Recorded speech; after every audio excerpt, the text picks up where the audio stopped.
بسم اللہ الرحمن الرحیم۔ السلام علیکم ناظرین، دین دنیا چینل میں آپ کو خوش آمدید کہتے ہیں۔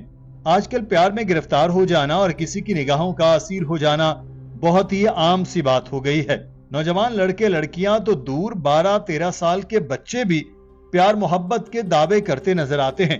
کسی کے پیار میں پڑنا کوئی معیوب بھی نہیں سمجھا جاتا۔ یہ اسلامی نقطہ نظر سے تو حرام ہے ہی، ساتھ ہی یہ معاشرتی، سماجی اور اخلاقی طور پر بھی ٹھیک نہیں۔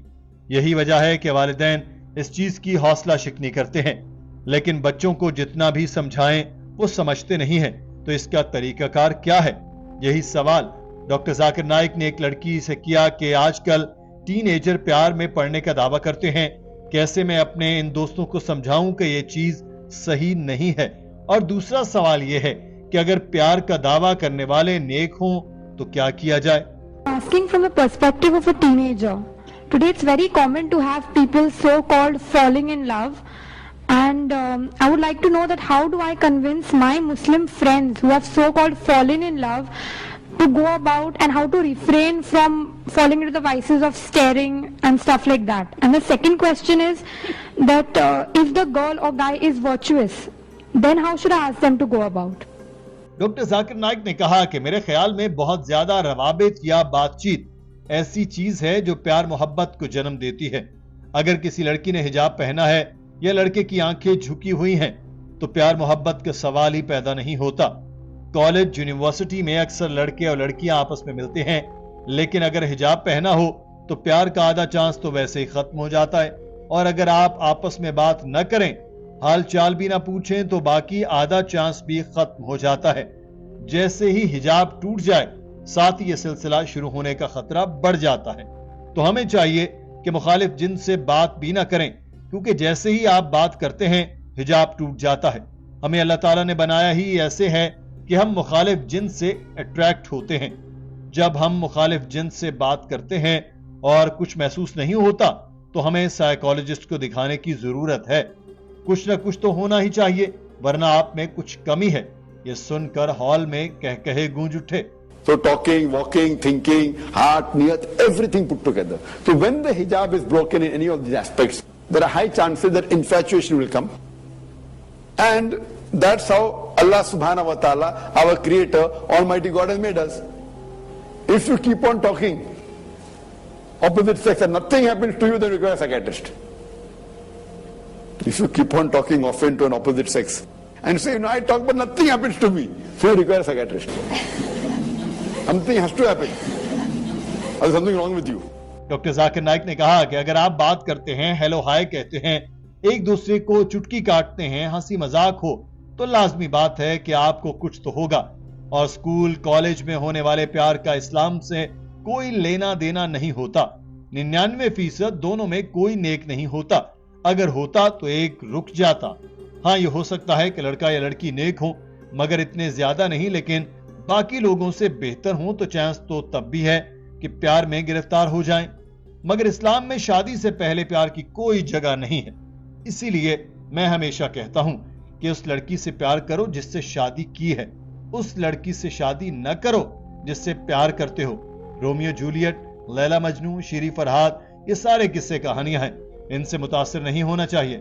ڈاکٹر ذاکر نائک نے اس لڑکی کے دوسرے سوال کا جواب دیتے ہوئے کہا کہ اگر پیار کرنے والے دونوں نیک ہوں تو کیا ہونا چاہیے؟ ڈاکٹر صاحب نے بتایا کہ ہو سکتا ہے لڑکی نیک ہو، حجاب کرتی ہو، چال ڈھال، بات سمیت ہر چیز اسلامی ہو، اور وہ اس لڑکے سے پیار کر بیٹھے جو نیک ہو اور اسلام کے اصولوں پر چلتا ہے۔ اگر ایسا ہو جاتا ہے تو ٹھیک چیز ہے، کیونکہ شادی سے پہلے لڑکے اور لڑکی کی مرضی پوچھنا اسلامی ہے۔ دوسری صورتحال یہ ہے کہ دونوں نیک ہوں مگر یہ ایک طرفہ پیار ہو۔ اس صورت میں بہترین حل یہ ہے کہ جس کو پیار ہوا ہے وہ رشتہ بھیج دے، دیر نہ کرے، کیونکہ کوئی پتہ نہیں کہ کب حجاب ٹوٹ جائے۔ پیار تک تو ٹھیک تھا، مگر حجاب ٹوٹا تو یہ غیر اسلامی ہوگا۔ رشتہ بھیجیں اور قبول ہو جاتا ہے تو پھر بات کریں، کوئی مسئلہ نہیں۔ So Islamically, if she likes someone on the basis of Qur'an and Sunnah because he is virtuous, no problem, accept it. She has not breaking law of the Sharia. She should send the proposal as soon as possible. Don't wait. Send the proposal Islamically. Then we can have a meeting, have a talk, have a chat. If he accepts, alhamdulillah. If he doesn't accept, no problem. She finds someone else and he finds someone else. Hope that's the question. ناظرین، یہاں ایک اور لڑکی نے doctor Zakir Naik سے سوال کیا کہ وہ اس اجتماع کی کوارڈینیٹر تھی. اس نے پوچھا کہ ایک بیوی کے لیے ذمہ شوہر کے کون سے حقوق ہیں. According to Islam, what are the important duties of a wife towards her husband? Doctor Zakir Naik نے کہا کہ قرآن پاک میں فرمایا گیا کہ میاں اور بیوی ایک دوسرے کے لباس ہیں. لباس کا کردار ایک دوسرے کے عیب چھپانا، ایک دوسرے کی حفاظت کرنا اور ایک دوسرے کی خوبصورتی بننا ہے. اگر آپ دیکھیں تو قرآن پاک میں عورت کو محسنہ کہا گیا ہے. یہ شیطان کے خلاف مرد کی ڈھال ہے. تو یہ خواتین کی ڈیوٹی ہے کہ وہ مردوں کی ڈھال بنے شیطان کے خلاف، اور وہ اسی طرح کر سکتی ہیں کہ شوہر کو بھٹکنے نہ دے، اس کو سیدھے راستے پر رکھے. جیسے بیوی کو لگے کہ شوہر قرآن و سنت سے بھٹک رہا ہے، وہ فوراً اس کو صراط مستقیم پر چلائے. مثال کے طور پر شوہر نماز پڑھتا ہو مگر صبح فجر کے وقت نہیں اٹھتا، تو آپ اس کے لیے الارم لگا دیں تاکہ وہ اٹھے اور نماز پڑھے.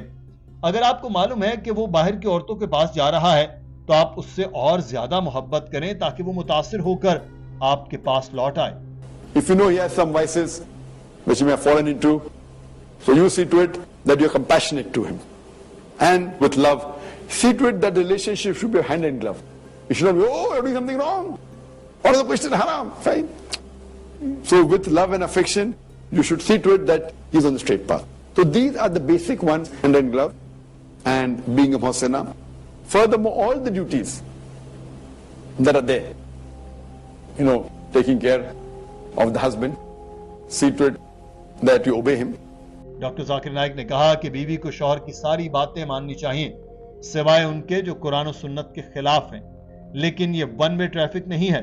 شوہر کو بھی بیوی کا ایسا ہی خیال رکھنا چاہیے. حضرت محمد صلی اللہ علیہ وسلم نے کہا کہ تم میں سے بہترین وہ ہے جو اپنی بیوی اپنے اہل خانہ کے ساتھ اچھا ہے.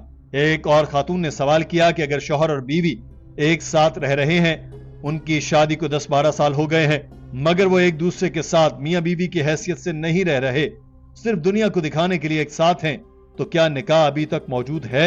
السلام علیکم. وعلیکم السلام. My question is, if a husband and wife are staying together, they're married around 10 to 12 years, and these 10 to 12 years they are just staying with each other just for the sake of it. They are not actually involved with each other, and they're just staying together to show others that they are husband and wife. Is the nikah valid? ناظرین، doctor Zakir Naik نے سوال کے جواب میں کہا کہ صورت میں تو موجود ہے، وہ چاہے ایک دوسرے کے ساتھ اچھے نہیں ہیں، دکھاوے کے لیے رہ رہے ہیں، مگر نکاح اپنی جگہ موجود ہے کیونکہ وہ شادی شدہ ہے. طلاق دینے تک وہ ایک دوسرے کے نکاح میں رہیں گے. ایک دوسرے کے ساتھ ازدواجی تعلقات قائم رکھنا نکاح کو جاری رکھنے کے لیے ضروری نہیں. نکاح صرف تب فاسق ہوگا جب ان میں سے کوئی ایک دوسرے کو طلاق دے گا. ناظرین، آج کی ویڈیو کے بارے میں آپ کی رائے کیا ہے؟ کمنٹ سیکشن میں ضرور آگاہ کیجیے گا. اپنا خیال رکھیے. اللہ حافظ.